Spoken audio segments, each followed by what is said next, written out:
ओम श्री परमात्मने नमः। घर में सुख समृद्धि के लिए कुछ ज्योतिष के अचूक उपाय का वर्णन करेंगे। यदि परिश्रम के पश्चात भी कारोबार ठप हो या धन आकर खर्च हो जाता हो तो यह टोटका काम में लें। पुष्य योग और शुभ चंद्रमा के दिन प्रातः हरे रंग के कपड़े की छोटी थैली तैयार करें। श्री गणेश के चित्र अथवा मूर्ति के आगे संकट नाशन गणेश स्तोत्र की 11 पाठ करें। तत्पश्चात इस थैली में 7 मूंग, 10 ग्राम साबुत धनिया, 1 पंचमुखी रुद्राक्ष, 1 चांदी का रुपया, 2 सुपारी, 2 हल्दी की गांठ रखकर दाहिने मुख के गणेश जी को शुद्ध घी के मोदक का भोग लगाएं। फिर यह थैली तिजोरी या कैश बॉक्स में रख दें। गरीबों और ब्राह्मणों को दान करते रहें। आर्थिक स्थिति में शीघ्र सुधार आएगा। 1 साल बाद नई थैली बनाकर बदलते रहें। दूसरे उपाय की चर्चा करते हैं। किसी के प्रत्येक शुभ कार्य में बाधा आती हो या विलंब होता हो तो रविवार को भैरव जी के मंदिर में सिंदूर का चोला चढ़ाकर बटुक भैरव स्तोत्र का 1 पाठ करके गौ, कौओं और काले कुत्तों को उनकी रुचि का पदार्थ खिलाना चाहिए। ऐसा वर्ष में 4-5 बार करने से कार्य बाधाएं नष्ट हो जाएंगी। तीसरे उपाय पर चर्चा करते हैं। रुके हुए कार्यों की सिद्धि के लिए यह प्रयोग बहुत ही लाभदायक है। गणेश चतुर्थी को गणेश जी का चित्र घर या दुकान पर लगाएं जिसमें उनकी सूंड दाईं ओर मुड़ी हुई हो। इसकी आराधना करें। इसके आगे लौंग तथा सुपारी रखें। जब भी कहीं काम पर जाना हो तो 1 लौंग तथा सुपारी को साथ ले जाएं तो काम सिद्ध होगा। लौंग को चूसें तथा सुपारी को वापस लाकर गणेश जी के आगे रख दें तथा जाते हुए कहें, जय गणेश काटो क्लेश। अगले उपाय पर चर्चा करते हैं। सरकारी या निजी रोजगार क्षेत्र में परिश्रम के उपरांत भी सफलता नहीं मिल रही हो तो नियम पूर्वक किए गए विष्णु यज्ञ की विभूति लेकर अपने पितरों की कुशा की मूर्ति बनाकर गंगा जल से स्नान कराएं तथा यज्ञ विभूति लगाकर कुछ भोग लगा दें और उनसे कार्य की सफलता हेतु कृपा करने की प्रार्थना करें। किसी धार्मिक ग्रंथ का एक अध्याय पढ़कर उस कुशा की मूर्ति को पवित्र नदी या सरोवर में प्रवाहित कर दें। सफलता अवश्य मिलेगी। सफलता के पश्चात किसी शुभ कार्य में दान आदि देकर उसका लाभ उठाएं। अगले उपाय पर चर्चा करते हैं। किसी शनिवार को यदि उस दिन स्वार्थ सिद्ध योग हो तो अति उत्तम।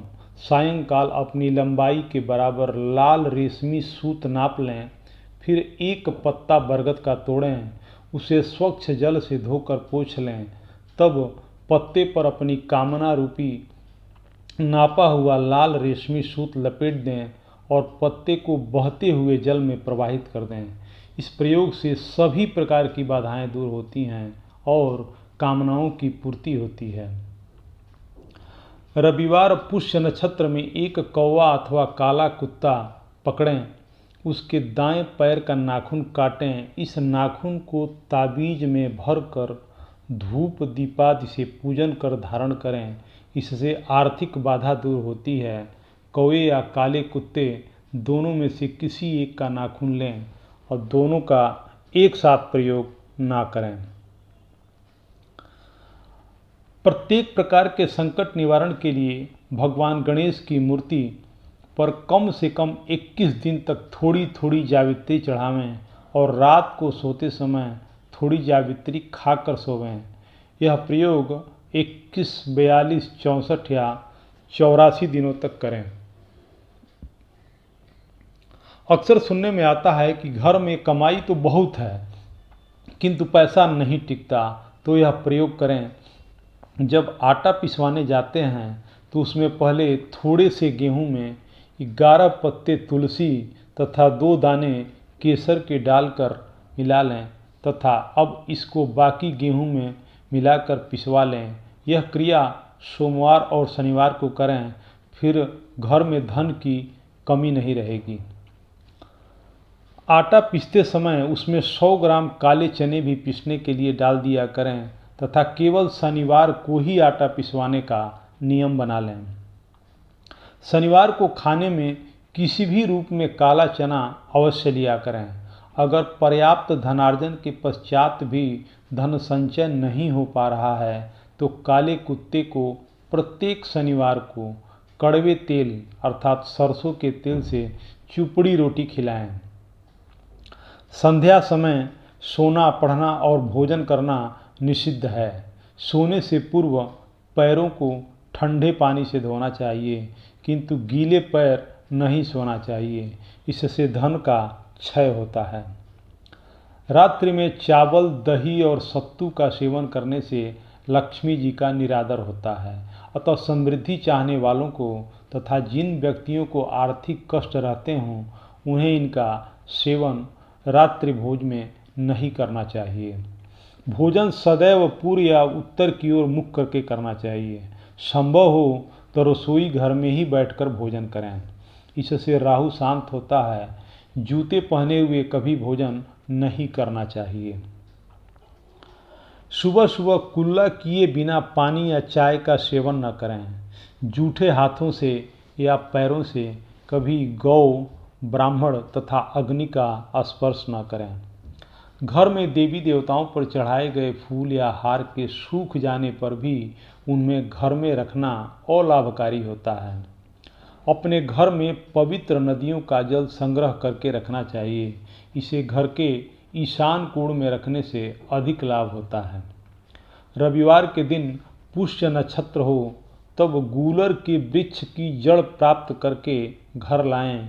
इसे धूप दीप करके धन स्थान पर रख दें। यदि इसे धारण करना चाहें तो स्वर्ण ताबीज में भरकर धारण कर लें। जब तक यह ताबीज आपके पास रहेगी तब तक कोई कमी नहीं आएगी। घर में संतान सुख उत्तम रहेगा, यश की प्राप्ति होती रहेगी, धन संपदा भरपूर होंगे, सुख शांति और संतुष्टि की भी प्राप्ति होगी। देव सखा आदि 18 पुत्र वर्ग भगवती लक्ष्मी के कहे गए हैं। इनके नाम के आदि में और अंत में नमः लगाकर जप करने से अभीष्ट धन की प्राप्ति होती है। यथा ओम देव सखाय नमः, चिक्लिताय नमः, आनंदाय नमः, कर्दमाय नमः, श्रीप्रदाय नमः, जातवेदाय नमः, अनुरागाय नमः, सामवादाय नमः, विजयाय नमः, वल्लभाय नमः, मादाय नमः, हर्षाय नमः, बलाय नमः, तेजसे नमः, दमकाय नमः, सलिलाय नमः, गुग्गलाय नमः, ओम कुरुकंटकाय नमः। ऐसा करके देखें, घर में सदा सुख समृद्धि बनी रहेगी। हरि ओम तत्सत।